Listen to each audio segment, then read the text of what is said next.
Welcome to Fun and Games Side Quests. Every episode is a different host sharing a video game they love and why they love it.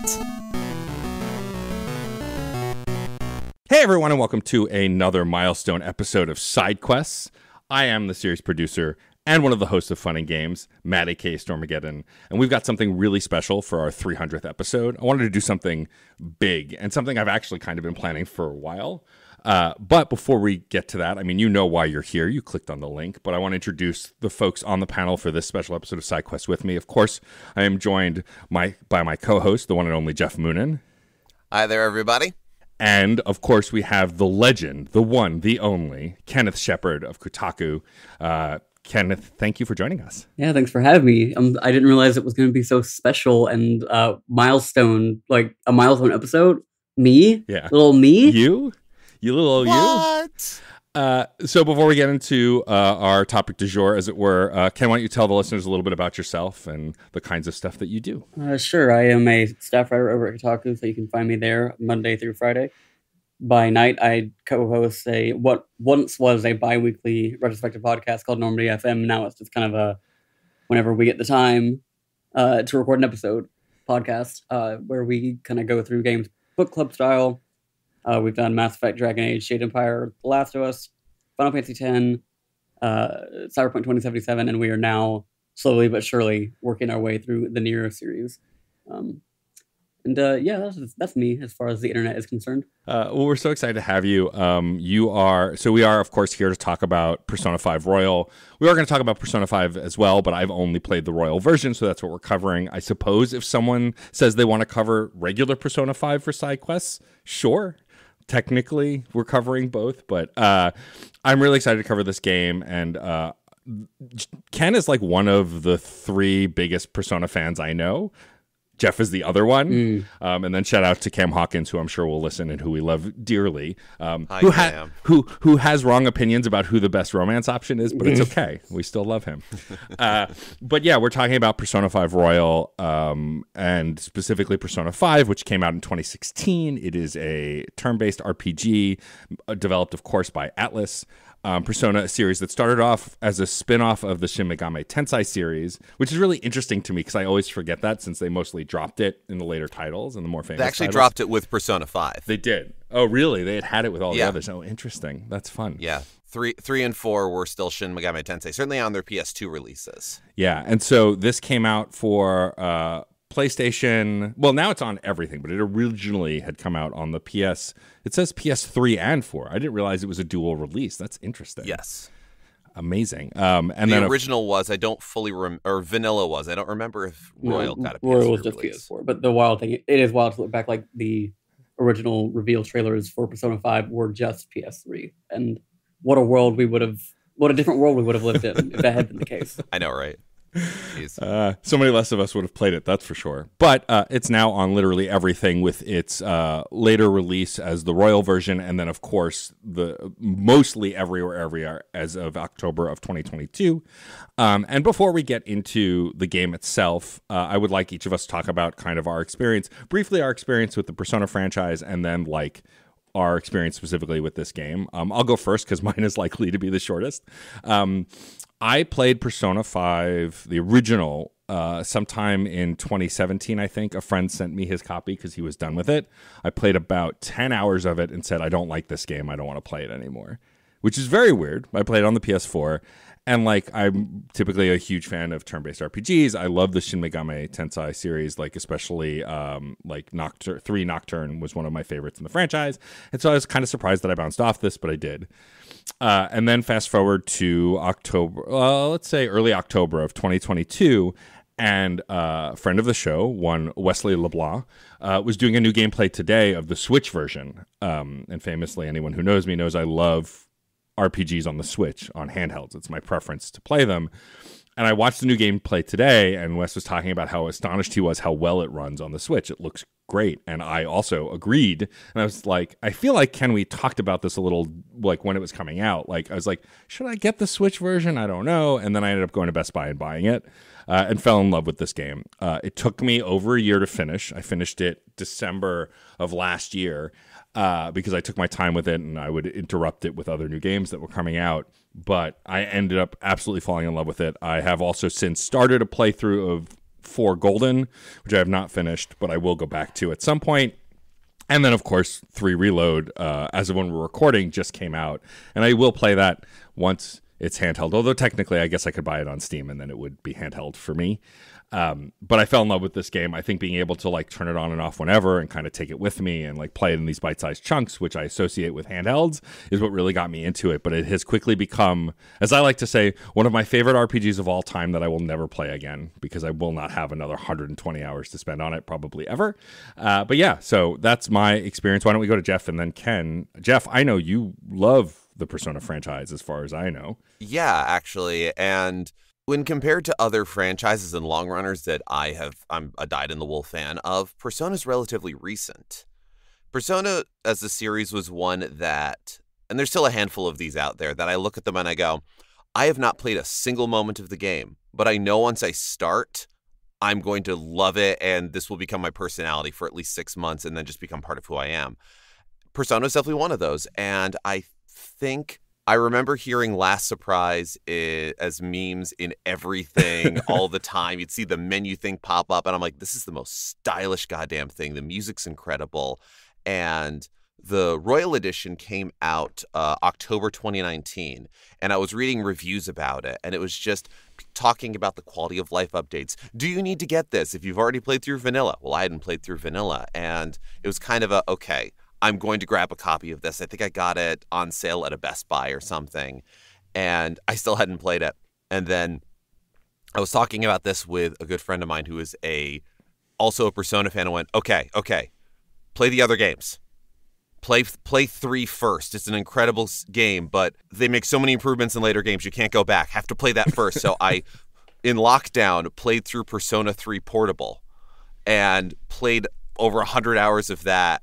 And then, like, I hadn't secured a copy of 4 Golden yet. So I'm like, all right, cool, 5. And I convinced my spouse to play it with me, and we put 169 hours into that game. Thank you. And unlocked everything, like, because we took our time with it. And, I feel like I should agree with you, Matt, that this is, an incredible RPG that I will never play again, but I am going to play it again. I love it's an app. I mean, we're going to get into all of the reasons why later, but it's funny to think about. I'm like, yeah, I started playing the Persona series after Royal came out, and I just double checked. I'm like, yeah, that came out at the end of 2019. So yeah, considering how much I love the series now, how many of the spin-offs I've played, I think I've played every Persona 5 spin-off, or once I start playing Q2, I will. And so yeah, no, it was a fast but true love for this game. And Ken, with you, I mean, I always get the sense that you've been a longtime fan because you've championed 3 for a while, but I don't actually know when you first started playing them. Yeah, so the way I got into the series was a little unorthodox because I started playing the games in 2012 when I tried to play the first game on Vita. I've tried multiple times over the years to go back to that game. It just does not grab me in the same way that the others do. But then after that, I randomly enough was at a GameStop with a friend of mine, and we both got copies of Persona 4 Arena. And we played each other in that game for like a full day. Did not know any of these characters, but I gravitated towards Akihiko Sanada because I am very predictable, and he is shirtless in that game. And he's gorgeous. Yes, yeah. And so after we played a lot of that, and I was kind of like, well, I mean, I might as well play the actual games now and like maybe just skip to the ones of these characters that I know. And then so Persona 3 Portable was out on the PSP, but I had my Vita, and it was backwards compatible. So I played through that in the course of a couple weeks, I guess, because I was playing it a lot at my first ever job in retail, in between shifts and in between breaks and such. And I remember coming away being like, that was one of the best games I ever played, even though like it was the portable version, which has a lot of sort of scaling back of a lot of the things that I think people associate the series with. It's more of a point and click sort of visual novel than anything else. And then like a week or so later, Persona 4 Golden came out on Vita, and immediately jumped into that, and then played through the 2 big modern Persona games in the course of a month.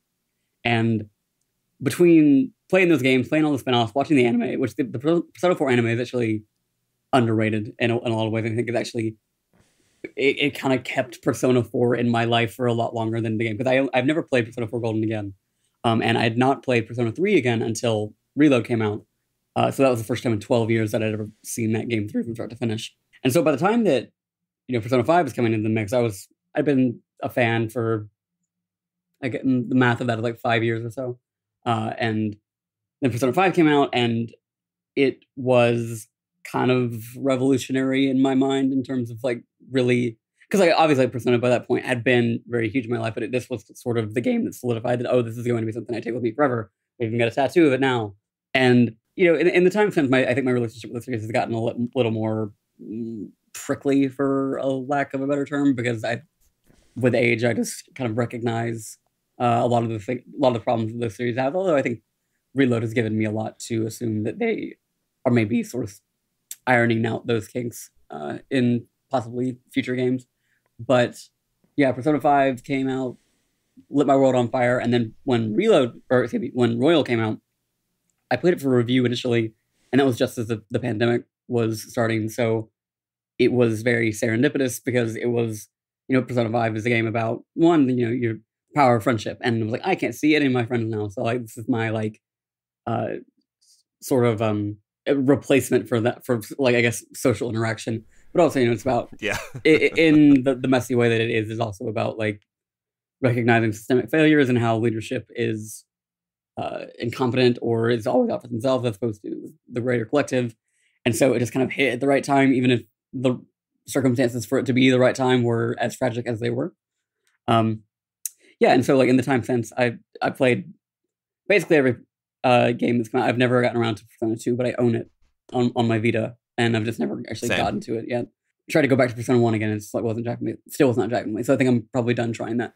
But yeah, Persona's just been a constant in my life for over a decade at this point. So here I am. Yeah, it's funny, I'm starting, the more I talk to people about the Persona series, and especially Persona 5, I think it's special in that way that like Final Fantasy 7 was special. Regardless of what you think of the game, I think Persona 5 hit at the time where people wanted an RPG like this, and it has become, I think safe to say, the most well-known Persona game and one of the most well-known Atlus games. Because even the new Shin Megami Tensei that came out last year, 5 last year, 2 years ago, like it did well from what I could tell, but it just didn't have that same pop that I feel like 5 did, and 5 Royal especially. And so I think there's something about this special about this game, flaws and all, that make it that go-to. Like 7, I mean, hell, we're in the midst of a remake trilogy for 7, but like 7 is special regardless of content because of the timing, the teaming up with Sony,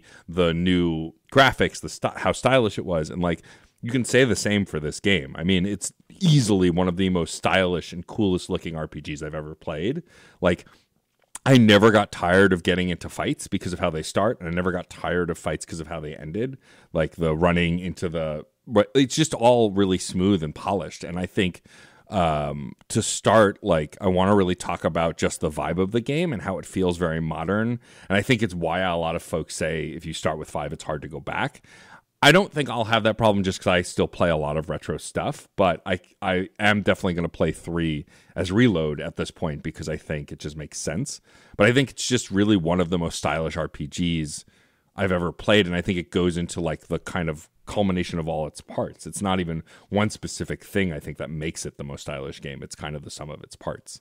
Well, something that Persona, certainly since Persona 3, has consistently done for their style, their presentation, their everything else, is having clear choices, very much usually palette choices, to the point where you can tell what Persona game is being referenced by what color is predominant within. You have Persona 3 with a lot of deep blues, Persona 4 with gold, and Persona 5 with a lot of vibrant red. And so you have a lot of fun that can be had with a lot of black and red and things like that. And they carry that through in how their protagonists look and how it's anytime you want to have like a cool, colorful overlay on things, the opening cinematic is all black, white, and red. And there's a little bit of a joke of black and white and red all over in terms of news and rumors and everything like that. I don't know if that was deliberate choice or not, but I'm reading into it and thus it is a thing. But Persona has always, certainly for the last few titles, had those distinct, like, okay, we are having this as our palette, as our choice, and then playing within it. And by having those clear borders, they can go a lot more wild. I was having great joy opening every menu in Persona 5 Royal. The way that it would dynamically open or move or shift, the way that it would be presented, or the subtle motions of it all were. And normally you think like menu design is good when you don't notice that it's even there, or you don't notice that it's bad. This was great because I noticed it was cool. This was a game that went for cool and kind of got it. Yeah, I think there's something to be said about like the Persona spin-offs between 4 and 5 were kind of like getting more into that like very stylized visual, like down to the menus. And I think we kind of forget that Persona 4 is a PlayStation 2 game and that there is this huge technological leap between the two. Because like even before that, like Catherine came out, which was another game by that team, and just, you know, stylistically, visually, it just popped way more than those older games did. And there was a point I remember before Persona 5 was even like properly shown off, I was like, oh, Persona 5 is going to look like Catherine, like in terms of the visual fidelity. And I was like, I don't think I could have even fathomed at the time just how much they were going to crank the style up just because they had the technology to do it. But then I look back at sort of like the lineage of all the spinoffs that came out in between. I was like, oh, they were very much building towards having this level of like stylistic, just this leap, for lack of a better term. Yeah, I've been playing through Persona 4 Golden again right now. I'm noticing, because whereas Persona 4 Golden actually has the PS2 models within it, where Persona 3 Portable didn't, I'm noticing, like, yeah, you're getting to see the characters and everything else, but the advances in technology and everything else, and Catherine got to play with that too, you could be so much more kinetic and dynamic are really the two words that come to mind with how your characters move and how they interact with each other, not even in a battle, just running around, exploring and talking to people, and those little things allow for kind of connecting to probably where the design team wanted things to go. And yeah, I completely forgot Catherine being absolutely an evolutionary link in what got us to Persona 5. Yeah. I mean, also, I think what's interesting about this game is, like, so voice acting is incredible in this game. I've only heard the English voice acting. I assume the Japanese voice acting is just as good. It's very good. But, like, it's funny to say it has good voice acting in the year of our Lord 2024. What does that mean, right? Because like so many games have great voice acting, but I think something about this game that stands above the rest is the interplay of the characters and how well the characters are like their personalities are encapsulated. I think of Ken's favorite Ryuji and how he's a character who's so expressive, and yet he's differently expressive than Makoto or Futaba, right? Like, you, in a lot of RPGs, you can see a lot of stereotypes and archetypes. It very famously in 7, which didn't have voice acting, had a lot of that. Whereas the newer version of 7 is definitely, the characters feel a little more different from each other. Even though the writing can carry that a long way, but there's just something the way these characters are acted, the way they're portrayed. Also, you know, with minor problems aside, they're all interesting, unique, and well done characters, right? They're not perfect, but I think they definitely carry a lot of what made the game interesting, especially in the early hours, which are very story-focused, as a lot of the Persona games are, and slow to ramp up to the action. Although, arguably, this one, you do get action immediately, and then it slows down.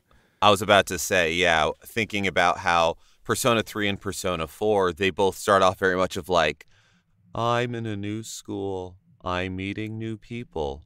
What's this strange world going on? Oh my. Persona 5, hi, we're robbing a casino, and I need to escape from robbing this casino. This isn't spoilers. This is the opening of the game.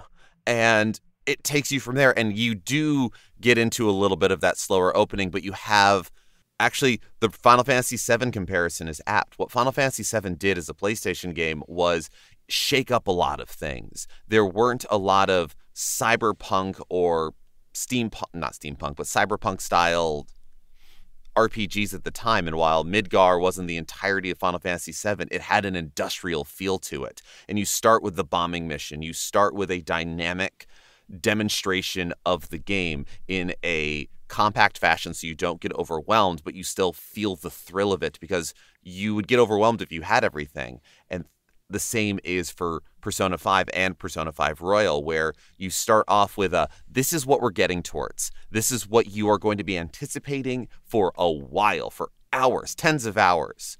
All right, now let's get you there. And that works well. Yeah. No, I agree. I think that, I've danced around it because I didn't want to dive into it early. I usually like to save this for later, but I think talking about the style before we get into the nitty-gritty of the gameplay and other things is the music. We were just talking about the music before we started, from a lot of the, bop sing-along tracks from Lynn to the incredible, score for the rest of the soundtrack as well. I think what brought me into the game on the Switch so fast was that the opening title music to the first, the music of the opening when you're robbing the casino and all of that, it just punches, it hits. And then we get to the softer and more thoughtful stuff later. But I can't think of a song on this soundtrack that, like, if I heard it, I wouldn't recognize. I mean, also part of that is spending over 100 hours in a game. But, like, I think I can safely say some of the best music in the history of RPGs, probably. And I like a lot of RPG music, but I think there's something really impactful about how this soundtrack is framed and how they frame it around the events really well. That really kind of pulls you into the action and the slower moments. Yeah, I'd say so. And it's also harkens back to older Persona series music, the stuff that they would do with Lotus Juice, that sort of like hip-hop fusion idea to it. But also Persona 5 leans a lot more into kind of an acid jazz sort of soundtrack, which there again is a genre that fuses from a lot of other areas and a lot of other genres of music. And it does allow for having a relatively consistent vocalist for most of the soundtrack, makes it feel a lot more of a through line while you play the game. And it can go hard, it can go introspective and soft, it could be entirely orchestral, but there are elements throughout that are very recognizable. I'm reminded of the Katamari Damacy soundtrack, actually, where that one very much had a motif and a melody that would pop up and things and thread through. Persona 5 goes bigger than that. There are the very sort of, there's motific elements. You have your orchestral hits that are going on throughout, where from the very opening with Wake Up, Get Out There, that has a very dun, dun, dun kind of feel to it, and lots of like small hits on offbeats and everywhere else. You will get that also in other songs and other instrumentals with orchestral hits with a lot of like the dun, dun, dun, whatever it is. I'm not going to start singing it. But that whether you have Lynn singing on every track, whether you have it be of a similar tempo or anything else, all of these elements pull it together and it creates this full tapestry that goes all the way through, which there again, whether it's the visual elements, the musical elements, this feels designed beyond the borders of what we see. It feels like a living world. It feels something beyond its confines, as it were. And I think it is interesting to compare it to, and in the same way, like the color palette is different in each game. Like the sort of like focus around a certain musical genre, because like Persona 3 is a lot of pop, but it's also like a lot of hip hop and a lot of where 4 it kind of leans harder into almost like a bubblegum pop sort of vibe in a lot of its songs. And yeah, then, so much poppier. Having Persona 5 like lean into jazz, just have like a lot of different instrumentation that we don't usually hear, which it's funny to go back to Reload because you can kind of feel, despite I think Reload is broadly very consistent in terms of like trying to keep in line with what Persona 3 was, but it also is like, I don't remember a lot of organ in a lot of Persona 3 songs, and then like you boot up that game and like the very first song that it plays with you, like it was like, this has like a little bit of Persona 5 vibes to it in a way that did not before. So in a way, it's kind of been like retroactively influential on the franchise in a way, for good or for ill. I know that some people probably have issues with that, but it was like, it is still great to see that the series is not kind of really like ever letting that like one very specific pillar of the franchise go away or feel like it's not constantly trying to have these songs that are like as iconic as the ones that they've had before. Last Surprise, like one of the all-time great RPG battle themes, and it's actually one of the disappointing things about Royal is that it's not like the default song. Like if I remember right, you can't get a preemptive strike And to hear, it's takeover if you do a preemptive strike, and I was doing nothing but preemptive strikes. Yeah. Like I even had I had this with Reload recently, where it was like I have to initiate battles in a specific way if I want to hear the better song, and that like give me like a settings option in like this is the battle theme I want every time. I want going all out. Yeah.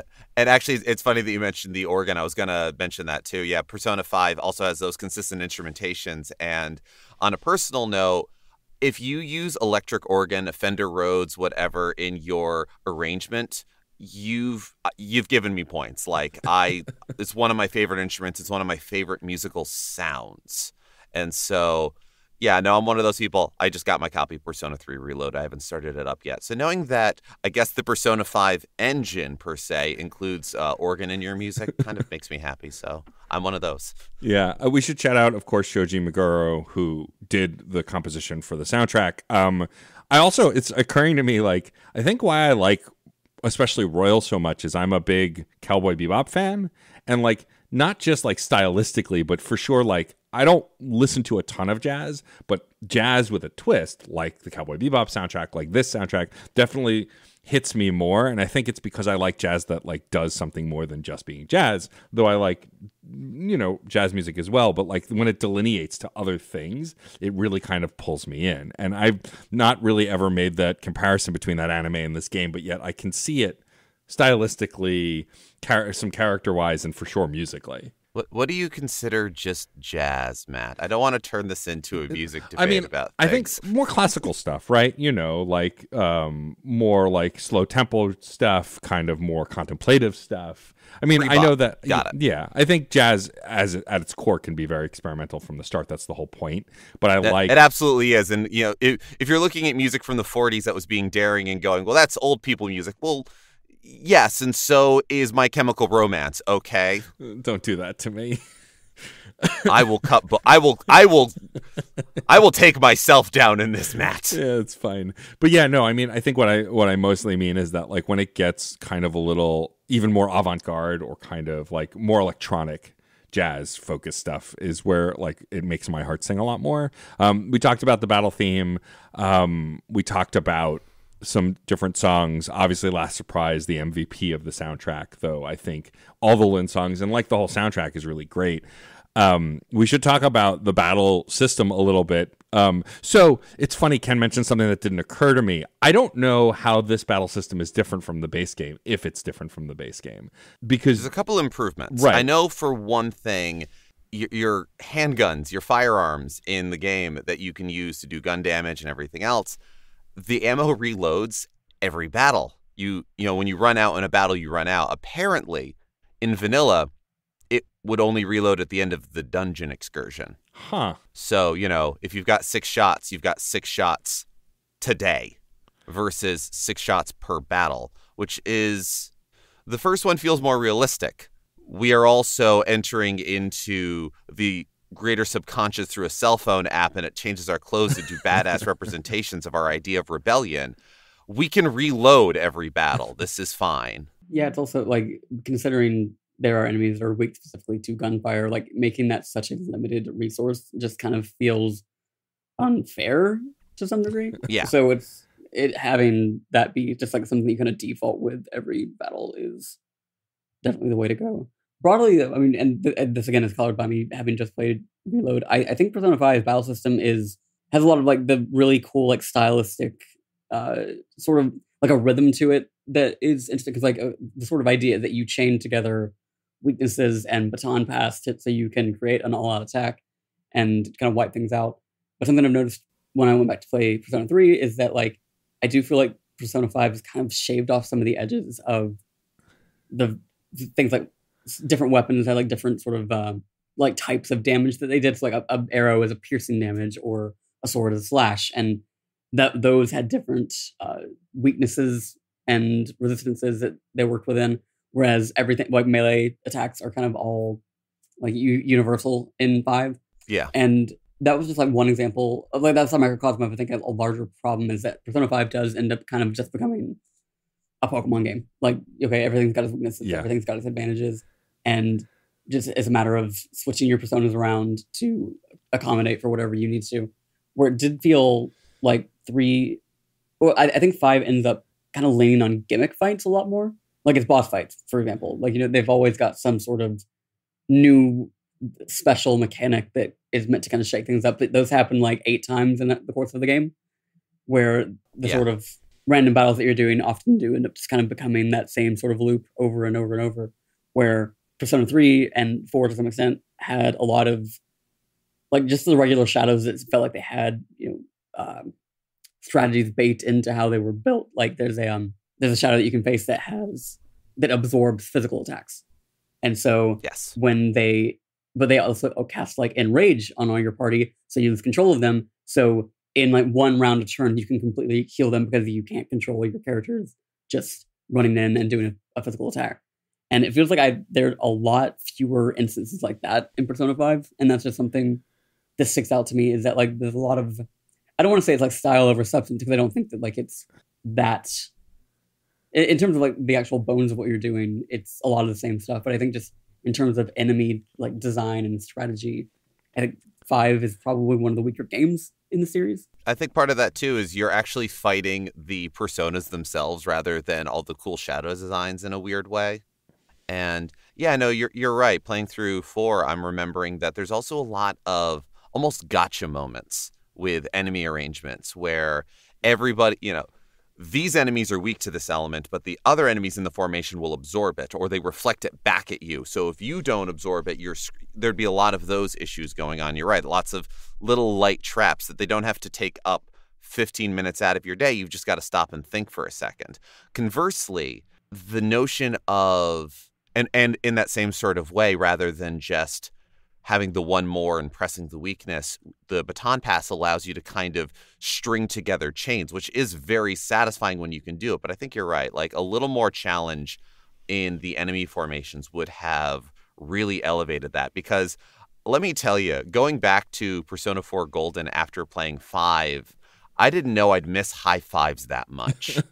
And the way the baton passes go, again, we're back to the style and the presentation, the way that individual characters are able to pass the turn to each other and different like high fives that go with it. Like in other hands, and this is on the razor's edge of being the goofiest goddamn thing. And you know what? It is a little goofy, but we're all invested and we're having a great time. The defanging that I actually appreciate a lot in Persona 5 versus 3 and 4 is, much like all RPGs, there are elements. There's fire, there's ice, there's electric, there's wind. There's also dark and light. And in Persona 3, Persona 4, I presume in older games, those are only instant kill moves. And so if something is weak to light or darkness, it's instant kill. And that's kind of cool, but ultimately I found it more frustrating than fun, especially when it would happen to your protagonist, and as soon as they fall, everything's done. And yes, there's items that help that, but it feels like a cheap shot. And so for those moves to still be in Persona 5, but also have Curse and Bless be something that deals damage, made them feel more part of the wheel. And I know there's a lot of RPGs, and certainly turn-based RPGs, that have kind of a Pokemon-style wheel of fire burns grass, which hurts water, and light and dark just hurt each other. But even that's fine. And another spot where they had a cool idea, but I think, yeah, you're right, probably more, this isn't a fault of the system, just of enemy design, was how certain elements would leave them in conditions that made them weak to other ones. I definitely spent a lot of time in Persona 5 in the late game with certain enemies that didn't seem to have weaknesses or anything else, putting them in a state where they were then weak to psychic damage. Or, yeah, it was one character would set them up and the other one would do psychic damage and that would knock them down, and then we'd get the all-out attack. And those elements are there and they're very fun and they're deeply satisfying. Yeah, I think some more complications and wrinkles. There's nothing inherently wrong with it, which still leaves me excited for future Persona games, and I think that's where I'm at with that. As the member of this panel who played most of the game on normal and then the end of the game on easy, I appreciate challenge in a game, and it's not that I don't. I mean, I'm a Metroid fan. I've played Elden Ring at this point. Like I've kind of climbed on that horse. But I think What I do love about this battle system, though it is defanged a little bit, I don't have as much experience with the older games, though my limited time with Golden, I think, was before I played Royal. I will say that the all-out attacks and the chaining stuff makes the game feel very meditative in a way that, like, tons of other long-in-the-tooth RPGs eventually get tired of the regular battles. And what I like about this game, at least, is with the all-out attacks being so bombastic and with the baton pass making it so much easier, is at least late game, when you're in the final hours and you want to just get to the boss, you want to see the next story thing, it never felt like a hurdle. I was never like, ugh, another battle. I think part of that is also you can avoid battles. You can be stealthy. You can sneak past some enemies, though not all of them. I imagine if I had played the older games first, I probably would have noticed that a lot more. I will say the thing that did become frustrating in this game, and it's the problem of a lot of RPGs, is you can't use a lot of status effect on bosses. There are a lot of enemies that are immune to status effects, and it's like the one thing that I like in a lot of RPGs is when they let you use that stuff. Also, we mentioned the boss battles a little bit and how gimmicky they are. The Akumura Foods boss battle can die in a fire. That's just one of the worst designed boss battles ever. That said, I think a lot of the other boss battles and the kind of gimmicks were interesting. They eventually became repetitive, right? Like a lot of the boss battles boiled down to they're too strong, they have a weakness, send one of your party members to focus on that weakness while you still hammer at them. They target that weakness, you win the boss battle. Ish, right? It changes for some of them. But I like that it sets up this idea that the boss battles are kind of narrative too, in a way that I feel like I don't see in a ton of other RPGs. I think Persona 5 does that really well. All of that said, I cannot tell you who half of the regular enemies are, whereas like in a lot of RPGs, I think because of that strategy, like you're talking about, Ken, like you'll always remember a bomb in Final Fantasy because bombs get bigger as you attack them physically, they have weaknesses, and if you're not careful, they blow up. Whereas a lot of the personas we're fighting in this, like I can remember some of their designs, but the names fall off because I think a lot of them do bleed together of, oh, that looks like it's made of fire, it must be weak to this, or whatever. But I never felt burned out on the battle system. I definitely did by the final boss, which we won't go into the details of. After dealing with a final boss, I was tired. And that's why I put it on easy. It's like, I need to be done with this game. I want to see the story. But I don't know that that's a failing of the game. That might just be a failing of how long it took me to finish it. I think that I mentioned the voice acting before. We should dive deep into the characters and why they're all great. I think I do want to give Ken a platform to talk about his boyfriend a little bit. But I think what I want to talk about is our favorite characters, because I know the three of us have different favorite characters. And I'm curious as to why, what about Ryuji, other than he's adorable, adorkable, you might say, drew you to that character? Like, why do you think he's such a great character? So I think he embodies a lot of what I really love about Persona 5 just as a game. I think he is the epitome of the power of friendship and sort of like trying to overcome this insurmountable thing alongside your friends, and like being with each other is what makes it all worth it in the long run. Because he is, his sort of backstory doesn't get the same amount of time as like Yusuke's does, which he gets a whole like dungeon to himself. But you still understand that like this is a person who has a great sense of justice and feeling of like wanting to do right by the people around him in whatever way he can, even if it is sometimes misguided, even sometimes if it is like a bull in a china shop sort of deal. I appreciate that he is like the sort of, again, like he embodies what I think Persona 5 is always trying to say, even when it stumbles. And so for that, he's just always kind of been the shining beacon of this game. Even though I think there may be characters that are maybe more complex in the long run. I don't think anybody would ever dispute that like Akechi and Sumire are like the stars of Royal, for lack of a better way of explaining it. But I think he just is Persona 5 to me. He is all of its best and worst parts. I feel like also certainly in the last 3 Persona games, you kind of have, it's almost like a theater company of roles that the different characters sit in one way or another, and there's different connections and threads you could go by, whether it's when they show up in the story, whether it's what kind of persona they use, whatever. Ryuji sits in that, early game best friend who gets shit on a lot.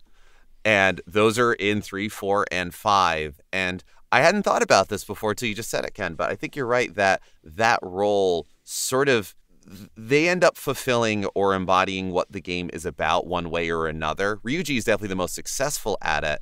And also the fact that because these games have silent protagonists, a character that you meet early on that is very much like, hi, we're bros now, is going to be your reflection and mouthpiece. Like, they react off of what they hear, but we don't from you.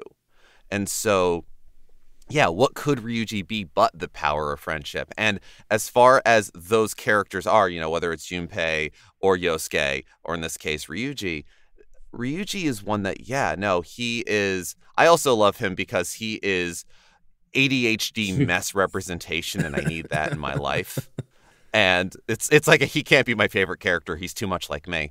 But it's a thing of, but yeah, he is flawed, and he is passionate, and he will overreach and figure it out later, or need to be rescued. And how good it is to have friends that will help you when you fall, and he will fall, and you will fall, and you'll pick him up and he'll pick you up. And that's what the game is about. And that's what I've often heard that in one of the differences in Royal to Vanilla is more allowances for social links, for confidants, and for a lot more scenes that go on. And so where Persona 5, in trying to do too much, the Phantom Thieves, your party feels a little more like coworkers and friends. Royal, this is your family. These are your people, and Ryuji, chief amongst them. Yeah. I mean, he's one of those characters also that is he thinks he's so tough, but he's really such a softie. And I like those characters, the secret softie, but he's also a dork. And there's a lot of relatability to him, right? He's I struggled in school with grades and stuff, so I can relate to that side of him. But also, I mean, the voice performance really sells it too. He's just, you're right, so passionate. And so he's with you to the end, and he never gives up on you, so it's very easy to never give up on him too, right? No matter what happens, he always believes in you. Even as other people are starting to doubt stuff, he's like, fuck that. Screw those guys. He's very blunt, and I really love that about him. Also, hard to not go into this game with some influences, knowing both of you and how much of the characters you love. I knew I was going to like Ryuji, if nothing else, because I knew Ken liked Ryuji, and I like Ken. But he really did, he's one of those characters, especially towards the end, his arc is so complete. He really does become a better person, whatever that means to you, right? He really does grow. So before we get to my favorite character, Geoff, I'm pretty sure that to this day, Yosuke remains your favorite character in this game. Am I correct? Yusuke is incredible. Yusuke is beautiful. Yusuke is an idiot. Everything. Show me a smart Phantom Thief. You're a liar. Know, None of them true. Are smart. That's they true. Are geniuses. They are idiots. Yeah. They are anarchy incarnate. I love all of them. I want to adopt them. I want to put them in a jar and shake them. Yusuke is effing incredible. He wildly vacillates between being an utterly unbelievable human being and being the most relatable person ever, in completely detached from reality and cutting you to the quick. And in all of those things, you're like, that is a real person. We contain multitudes. And that is one of the things of the game, where a lot of who these characters are is influenced by how they are seen and how they are interpreted, but also how they shoulder that and how they handle that and how they deal with that. And Yusuke is somebody that is plagued far more by his internal critic than any external critic. And who couldn't relate with that kind of struggle and with that kind of feeling? And I just love having Yusuke around, because whatever he observes or whatever he sees, I want to hear it. I want to know it. It's either going to be amazing. It's always going to be amazing. Just where on the scale does it fall? And I don't know. He's just tall and gorgeous, and also just a wonderful design of a character, just across the board. And voice performances and everything else, whether in Japanese or English, Yusuke was designed to have a very deep, very wonderful kind of voice, just saying utter nonsense the entire time. The Japanese voice actor was somebody who was a huge Persona fan, and was also a very well-respected seiyuu, and who was like the very big, deep voices. And it's just like, I want to play a character. They wrote Yusuke for him. So getting Matt Mercer to voice him was, that's exactly what you're supposed to do. I mean, I love Matt Mercer's performance in this especially because it doesn't sound like Matt Mercer. I don't, look, we all have a favorite voice actor who sounds the same in every game. Yuri Lowenthal is one of mine. But like, when Matt Mercer disappears into a role, it's often my favorite. Like his Ganondorf, also very unique. Like, sure, when he sounds like himself, that's fine too. But it's always exciting. Like, I'm excited for his Vincent performance. I was upset at first just because I love Steve Bloom, who was him in Advent Children. But like, if you're going to get a modern voice actor to play this brooding character, he's kind of at the top of the list. But yeah, I love Yusuke. It's funny too, because I feel like I knew he was your favorite character before I started playing, but then when I started playing, I'm pretty sure I messaged you saying, "Oh, I get it now. I see why you like him. I understand." But what I love about him also is that he's completely oblivious in some of the best moments. Yes. And like, I love that. I love characters like that, like who everyone else is seeing the forest for the trees, and he's like, "Wait, I don't understand. What happened? What I miss?"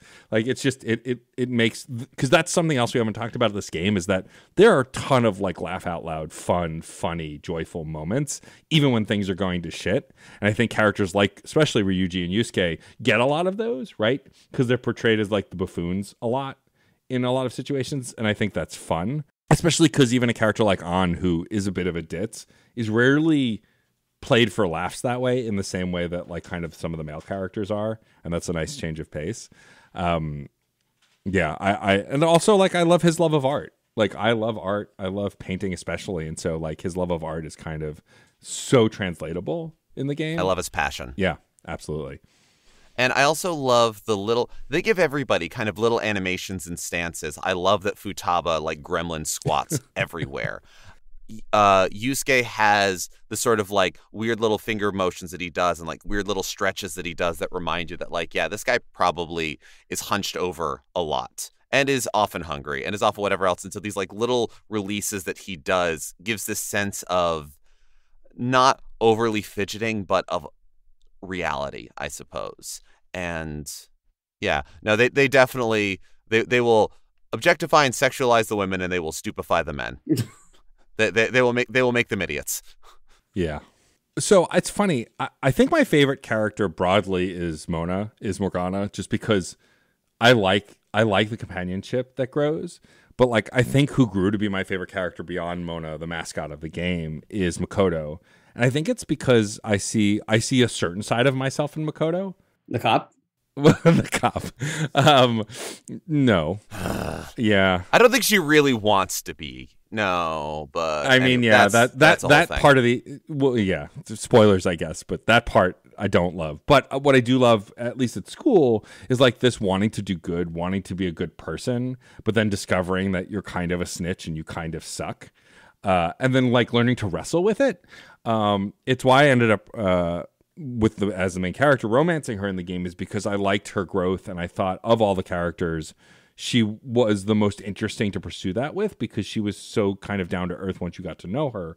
But also what I love about her early game is like, she is this student, this nerd. Everyone needs to do their work. Everyone needs to study. Everyone has to be at their best. And then kind of learns, oh, I'm not even at my best. Shit, I'm fucking up. What the hell? And then kind of wrestling with that. I also think that she is the best embodiment of the entire group of, aren't you tired of being nice? Yes. Don't you just want to go apeshit? She has such a wonderful fury to her that is fueled by her rule following, and her rebellion are both fueled by a need for justice. Yeah. And that is so wonderfully compact for her. She's a top tier character for me as well. Yeah. I mean, I think that the reason I gravitated towards her sense of justice is because of her past and her complicated past, and how prominent her sister is, of course, within the game as well.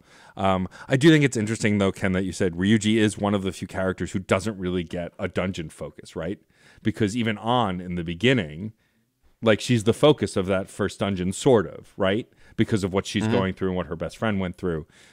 But all of the other characters get that. But Ryuji, like the first bonehead you meet, kind of is just along for the ride. And like, he's wrapped up in that first dungeon too, but not quite in the same way as all the other characters. Yeah, it's sort of a structural thing of Persona to do at this point, because like, and this is something I definitely took away after playing Reload again, is that 4 and 5, despite like having different sort of philosophies going on there, like they are structurally, it kind of feels like Persona's starting to get a little formulaic of like, okay, you're going to have this first dungeon in which several characters end up having their awakening and sort of filling out your first team, where then everything that follows, everyone gets like basically gets the stage for a chapter of the game.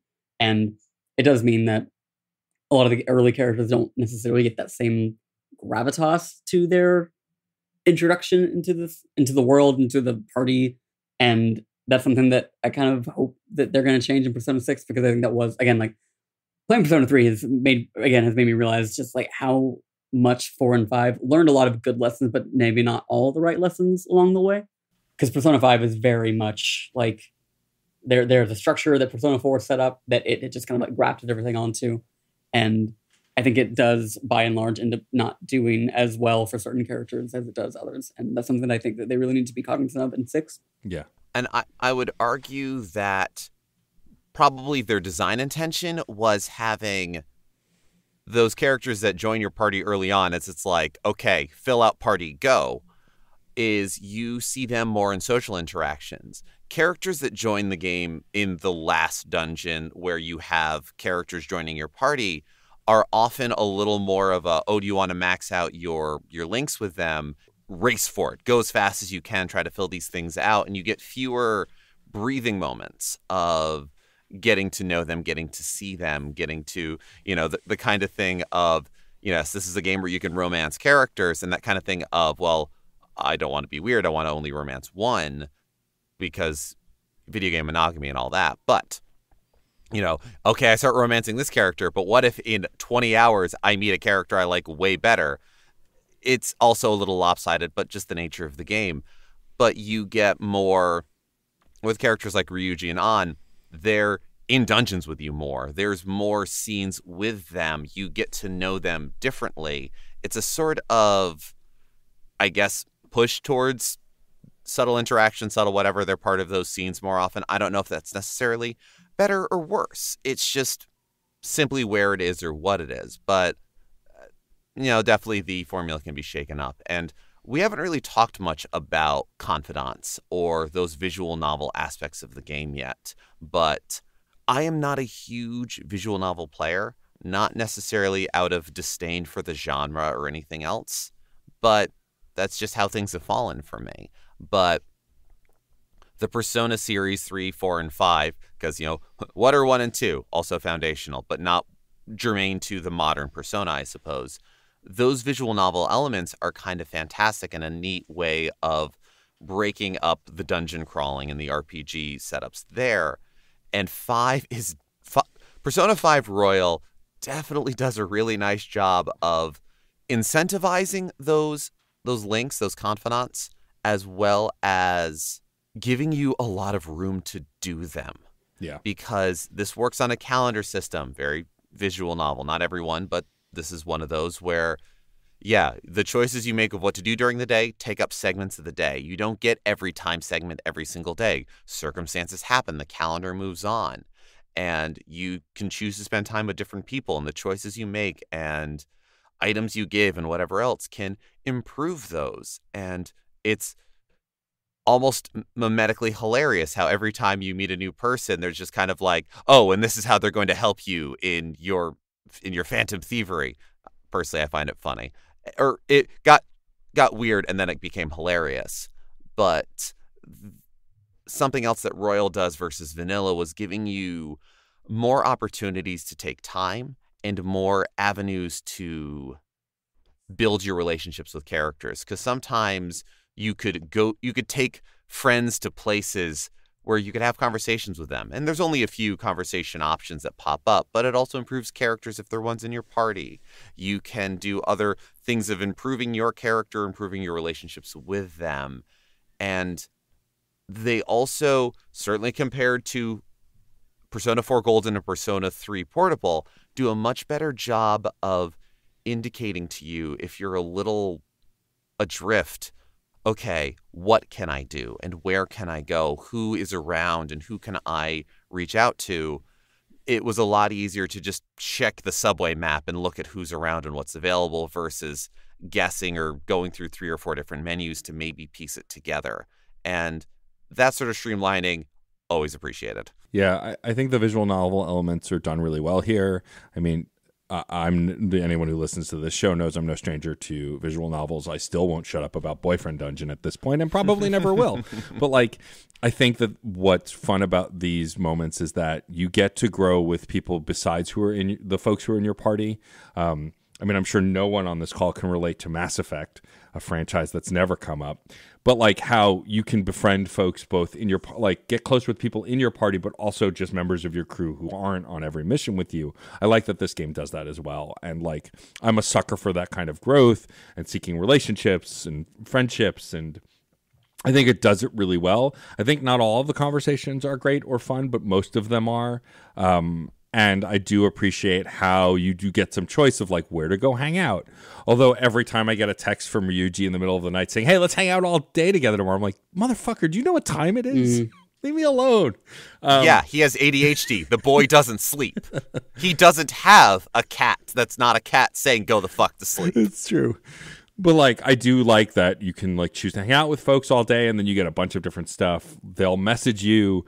There's also, I don't remember what the system is called, but when you press on the D-pad, you can pull up a menu that like tells you what the percentage of what people did on that day, as long as you're connected to the internet. That was really useful for me early on.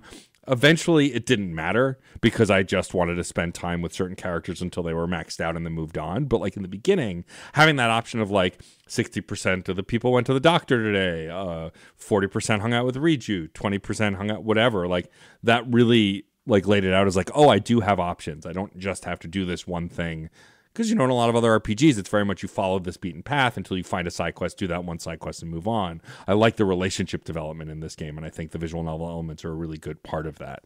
Yeah, they are, to me, at this point, the draw of a Persona game. Like, dungeon crawling is fine. Like, that's fine. And Persona 5 is even different than past games because it has, like, crafted dungeons instead of the procedurally generated stuff from the previous games. Which I appreciate. Yeah, but there's part of me that almost wishes there was a mode that I could get, maybe like a post-game mode where I can just go see all the social links through, because that's like I kind of have structured my Persona playing as like I kind of like bum rush through the dungeon to whatever point I can just so I have an entire sort of like chapter to go to talk to people and just hang out, because that is and again, like I keep harkening back to Reload because it's like fresh in my mind because I just played it, but like 5 has just gotten so much better at the actual writing of the stories as well, because like 3 has so many that are like, you know, there are a few like really stand out, but broadly a lot of those don't go anywhere. A lot of the dynamics of them are weird, and lack of choice and like tangible way to move them forward is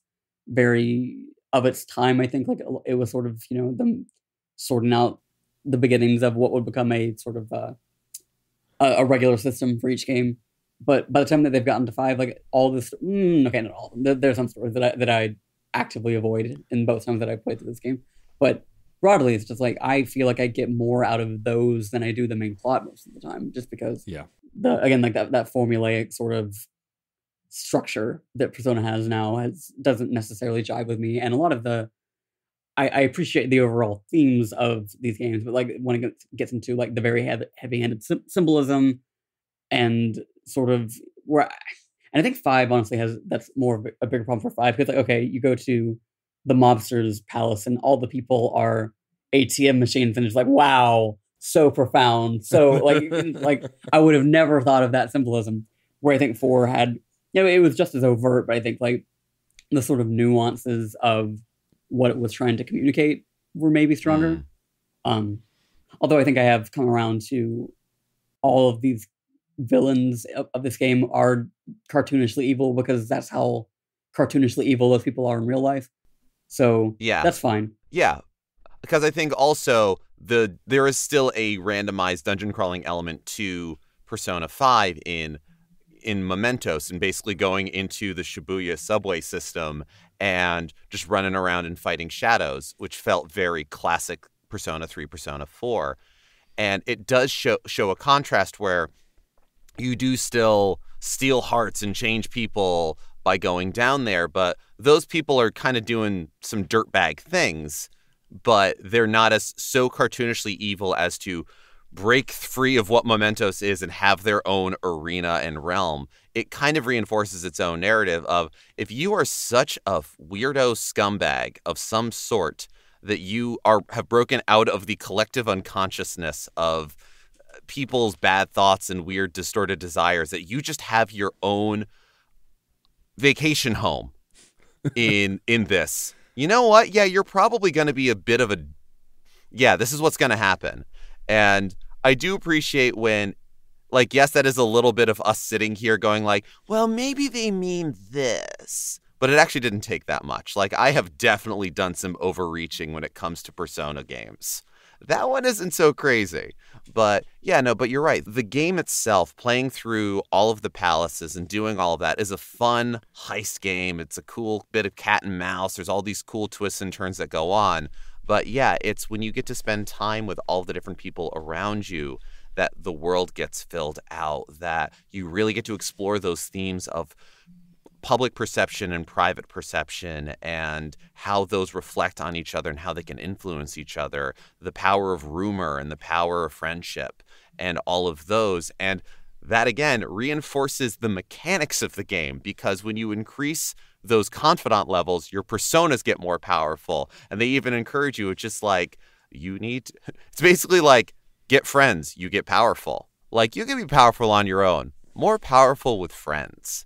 And they're actually less heavy-handed with that in Persona 5 due to some design choices versus playing through 3 and 4. So you're right. There's a lot of weird lessons that are learned across time, and I'm very much looking forward to playing through Persona 3 Reload and getting a chance to see where those things have applied to an older piece. And sort of, I meant to mention this before, but as like my personal history with Persona, yeah, no, I played through Persona 5 Royal with my spouse, and we recently played through Persona 4 Golden together. And we were talking about this yesterday. She said she doesn't think she would have enjoyed Persona 4 Golden if that was the first Persona game that she played. But she loved 5. And playing through 4, any of the hang-ups she would have had about, she doesn't love randomized dungeon crawler, she doesn't like a lot of roguelikes. And I think that would have immediately turned her off, even though it's not a roguelike. But having those things shaken off, she could see the core of what she loved in 5 in 4 and was able to connect to it immediately and immediately start being like, I like this character. Who the hell is that? What's going on here? Let's go into the TV. This is awesome. And it was a great time. And so I'm excited to see how both Sarah and I come to Persona 3 Reload with all this in mind. Yeah, I'm curious to play it. I'm holding out for a handheld version, although, yes, I know I can play it on the Steam Deck. Neither here nor there. I'm holding out for a Switch There version. is a handheld version. It's called Portable, and it has a female protagonist. It's true. But yeah, I think all of this stuff as well. I think again, this game is great because of the sum of its parts. Like, there are individual things that are good, there are individual things that aren't, but I think it works together so well.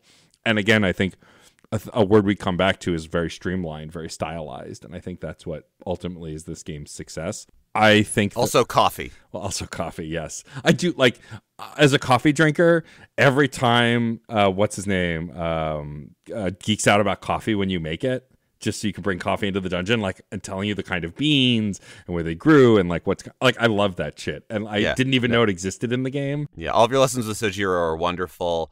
I absolutely found a recipe that someone put together for the curry from LeBlanc, and it was delicious. I want to make it again. Before we wrap up, are there any other like standout moments in the game that you want to talk about? So for me, this is such a small moment, but I love when games do this stupid thing because you're just directly translating it. But there's a moment where the kids go to Hawaii, and which feels very relevant now playing Like a Dragon Infinite Wealth, but that's neither here nor there. But at one point they're like in the lobby, they're talking, and like I think it's Ryuji's complains like, yeah, and my English really isn't that good or something along those lines. And that line in English, like whenever games do that, I love those moments because I'm like you tilt your head and you're like, uh-huh. Because then you realize you're breaking the fourth wall. Like these kids are all talking Japanese. They're just speaking English to you, so you can understand it. And I love when moments pop out like that. There are similar moments like that in the new Like a Dragon as well when you're in Hawaii. I thought that was pretty funny. I mean, my favorite moment of Royal is spoilers, but broadly, the third semester I think is one of like it's hard to sell people on replaying a 100-hour game. So like there are still people years later that I'm like, hey, you should play Royal, and like, oh, I played the original. It's like, but this is like something completely new, and I think that is like a frustrating thing for some people that you can't just skip it, even though like that is a thread throughout the entirety of the experience of Persona 5, just in Royal, because like there are these new characters that are, in a way, I feel like the weird part about Royal's third semester is that it does feel kind of like thematically removed from the rest of the game, because it's not about, you know, fighting against injustice. It's not about, you know, sticking it to the man or whatever. It's more about the collective trauma that all of these characters have experienced, and sort of not, you know, making the decision whether or not to move forward with it or kind of forget about it. And that's, you know, it's a whole other thing. And like that is one part of it. But I ultimately think like as this sort of vignette, for lack of a better term, it is some of the best stuff that Persona has ever had across, not even just Persona 5, just like broadly across the franchise. I think some of the best writing and best, like most emotionally charged moments in a series that is full of emotionally charged moments. I think that like not the final boss fight, but like the final fight. Anyone who's played it will know what I'm talking about. Like I think it just still sticks out in my head as like just an incredible, like really like it's not complicated or even overtly stylish in the way that we usually talk about Persona. It's just a very raw moment that they managed to weave into the systems of how you play the game. That still sticks with me after all these years, and it is a shame that fewer people have experienced it than everything else in this game, because the investment to get there is a lot more than some people are willing to give. But yeah, like if I don't replay these games very often. I've never went back to play Persona 4 after I finished it 12 years ago. The only reason I went back to play all of Persona 3 was because the Reload came out. I mean, I already played like some of the Fez stuff, but that was separate, and I didn't have to replay the entire game to experience that. But yeah, I was glad that I replayed all of Persona 5 again to get to that specifically, because it was all very worthwhile. Yeah, I mean, when the first reveal of that section happens, that's been weaved through the whole game, my jaw dropped. I think I messaged Ken that night when it happened. I was just like, excuse me? And those kinds of reveals are always great. And the fact that that's not even the most shocking reveal, like that whole third, like last semester, really just amps up everything that you've been working towards. And I agree, Ken, I think it's isolated from the overarching narrative, but I think it is still very cumulative to the stories of these characters. And I think that's a really hard needle to thread, and I think they do it really well. I can't imagine playing the original version again, other than having a second final boss that was almost as annoying as the other original game's final boss. Beyond that, I think that I agree. Like I love that I got this. Like at first I was like, oh, there's a whole other semester. I want to finish the game. I'm really excited to finish this game, but then it was absolutely worth it for sure. I would actually argue that the third semester is very thematically tied into the rest of the game, but it has to be where it is, because a lot of the previous Persona games, when you get towards the end, whoever the big final fight is or whatever else is very much about the idea of, it goes to the Shin Megami Tensei idea of, you know, order and chaos, and what does society want? What do people want? And a lot of times Persona games are towards I hesitate to say lowest common denominator, but like you wish for ignorance, you wish for death, you wish for disorder, you wish for whatever, because if you think it at all, that means you want it. And if enough people think it a little bit, that means everybody must want it. And that is a very almost AI jumping to conclusions level of thinking about things, removed from rationality and humanity. And the overarching fight in the third semester is somebody who is human and who is so convinced they are right and is genuinely coming from a good place. And it can only be placed after confronting those sort of cosmic missteps, as far as this is what humanity desires, or desires are the problem, I shall remove desire, these issues, and having to confront ideas of trauma. I know I'm like weaving in and out of spoilers and trying to not be spoilery here, but weaving in and out of those ideas of what are desires and what are hang-ups worth holding on to, and what are the hang-ups and traumas and events and needs that become the things that palaces are made of. And noticing the difference and finding the difference. And whereas on one hand you can remove, what do you remove before you stop being an evolving human? It's that kind of thing of we've brought down something cosmic and yet we have to continue. And we have faced something horrible and yet we must endure. And so there's a very interesting, and yeah, you know what? It is exhausting. Living's exhausting. And I don't think that's necessarily a design choice in terms of like, yeah, we want our players to feel really pissed off and exhausted at the end of the game. But there's explorations within that. And those are also the desires and delusions, man versus man, man versus God, man versus machine. And this one is a very internal one that I think would have slowed things down if placed earlier within the game or earlier within the narrative, and wouldn't have the same punch without the breathing and extension that everything that led up to it allowed. Yeah, I think there's some, like you said, like it is thematically a through line for, I think, broadly the Persona franchise, but I do think comparatively, to compare this to like the answer in Persona 3, which is, again, not getting into spoilers for a game that we're not even here talking about, but right. It still ends up tapping into this idea of like grieving for something and sort of reckoning with, if you could go back and change it, would you? And again, like the entire premise of Persona 3 is like accepting death as like an inevitability and making the most of your life in the meantime. And so like the answer is dealing with sort of like relapses and thinking, like, sort of everyone wrestling with the lessons they have learned and, working through that. Where I do think the difference for me is Royals is very much tied into a lot of these ideas of like the human psyche and like the collective psyche of humanity, but it does feel removed specifically from the idea of like the social justice aspect of Persona. And I think that's what I feel like is missing. Like I say missing as if it's like a negative, because I don't really think it's even a negative. I think it's just like an observation that I have more so than it is me being like, oh, I wish that it had factored into this more. It feels like more of a just like a thematic omission of the rest of the Persona 5 canon, even, because like Strikers very much is about this. Tactica is about this. It's all about rising up against systemic oppression, and this is just very much a very human, supernatural sort of take on the collective trauma that we all have from being alive, and that's all very worthwhile. But it is a little bit distanced from Persona 5, I think. No, that's fair. And I think, and hearing you say that, no, you're absolutely right. And I think we're coming at it, arguing it from different sides. I'm seeing the through line of desire in terms where Persona 3, yes, is very much about grief and about loss.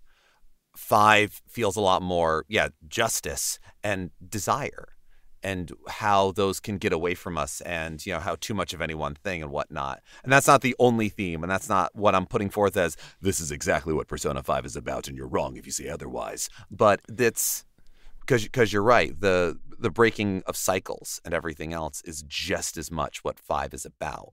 And so I liked the third semester. I think we all liked it in our way. And it's, I guess my argument is, it connected stronger to those themes, I guess, is, I suppose, where my argument comes from. That makes sense.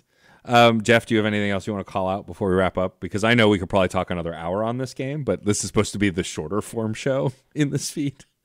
There's too many of us.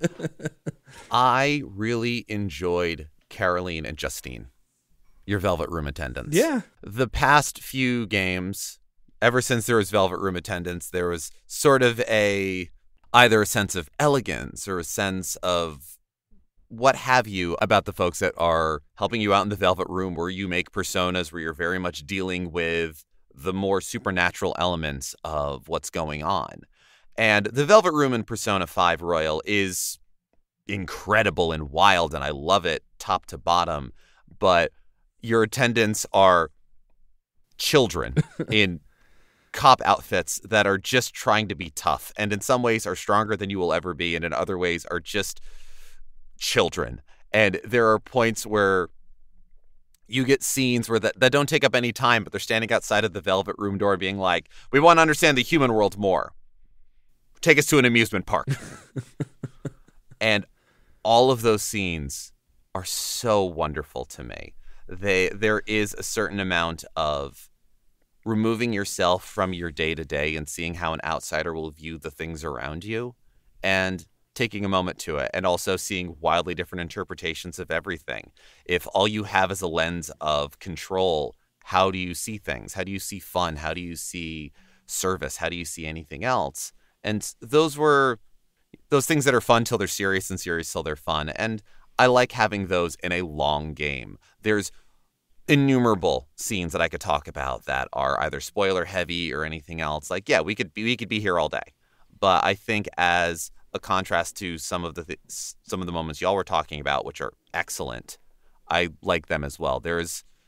And just about any other favorite moment I have are also ones that are more personal of my playthrough of it, where, you know, you get used to certain formulaic aspects of Persona games. Even though this was the second one I played, I was already starting to notice the formula in some ways.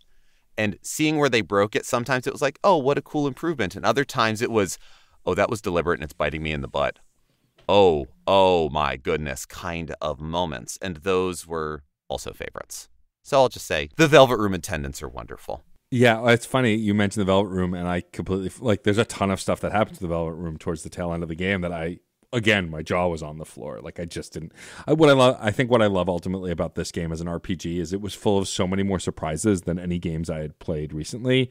And when I was getting towards the end of it, I was like, I know where this is going. Like, I know, like, you kind of know who the final boss of the base game is from early in the game. That's the point, right? They hint at it a lot. Mm-hmm. But then that still also completely threw me off. And I think that it does it well. And I'm excited to play through and or finish other games in the franchise to see how well they do that also. But yeah, this has been a great conversation. Clearly, we all think you should go play Persona 5 Royal. You should go do that. Spend 169 nice hours playing this game, or less or more. I think my playtime was somewhere around 120 something, but I also didn't finish all the social links. I didn't upgrade everyone's personas. I know, blasphemy, terrible. I was doing the challenge battles. Yeah. I was just exploring the game. I was just enjoying my time. But if you can't tell, go play this game. Go get it. It's literally on everything. You have no reason not to play it. It'll probably be on phones eventually. Who knows? I mean, that's part of the game. It is on phones. It is on phones. It's true. Ken, thank you for joining us. This was great to have you on an episode of SideQuest, and for our 300th episode, no less. I would love for you to tell folks where they can find you online if you wish to be found, which I know on the given day could depend, and where to check out all your work. I'm on Twitter at ShepardCDR, also on Blue Sky under the same name.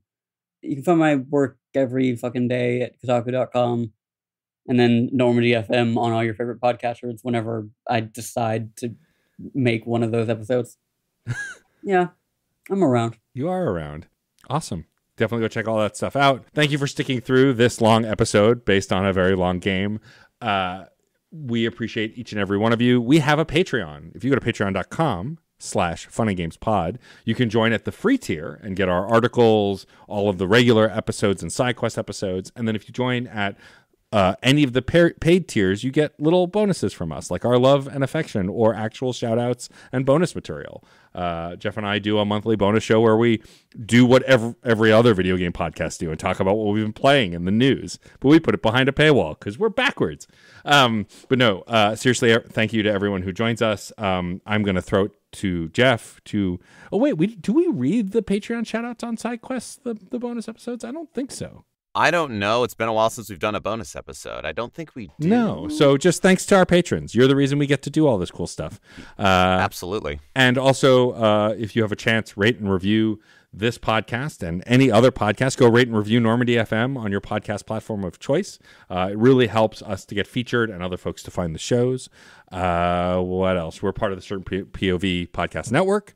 It is a great network full of a ton of other nerdy podcasts. If you're looking for another place to find Kenneth Shepard, he's also been a guest on Reignite, talking about why he loves Caden Alenko, because one of the best characters in video games. There you go. Yeah. If you want to get caught up in conversations about who the best Phantom Thief is, what's the best Persona, or any of these other aspects or anything else, if you go to certainpov.com, you can find a link to all of those other great shows on our network and a permanent invite link to our Discord server, where we talk about gaming news and we talk about other ridiculous gaming things. And that's just the gaming channel. There's also music, movies, books, and all sorts of other bits of media where we all just chat. Yeah, come hang out with us. Thanks again for tuning in for our 300th episode. I keep saying it because it doesn't feel real, and yet here we are. Thank you, Matt, for finally playing through Persona 5 Royal. I have been chomping at the bit to talk about this. We're doing this. Like, you're playing Yakuza Like a Dragon. I'm playing Persona. It's all coming together. It's all part Absolutely. of the plan. And, of course, thank you, listeners, for being here. I am Matt, a.k.a. Stormageddon. I'm Geoff Moonen. And happy gaming. Do you find yourself playing older games and wishing that there were new discussions about those games? Enter Tales from the Backlog. Hi, I'm Dave Jackson, and on each episode, I'm joined by a guest to break down those games that may be stuck in your ever-expanding backlog. Each episode looks at one game in depth, focusing on mechanics, story, music, and other aspects with no spoilers until a clearly marked spoiler wall in the middle. If you've played the game, go ahead and climb that spoiler wall and enjoy in-depth story discussions, and if not, jump out when we warn you and maybe go play that game for yourself. We have over 100 episodes in the feed, everything from Disco Elysium to Tunic to discussion episodes about how to get into horror games, and if games actually need to be fun, or if they have more to offer. I guarantee that there's something in there for everybody. Once again, that's Tales from the Backlog, available wherever your podcasts are found. CPOV. CertainPOV.com.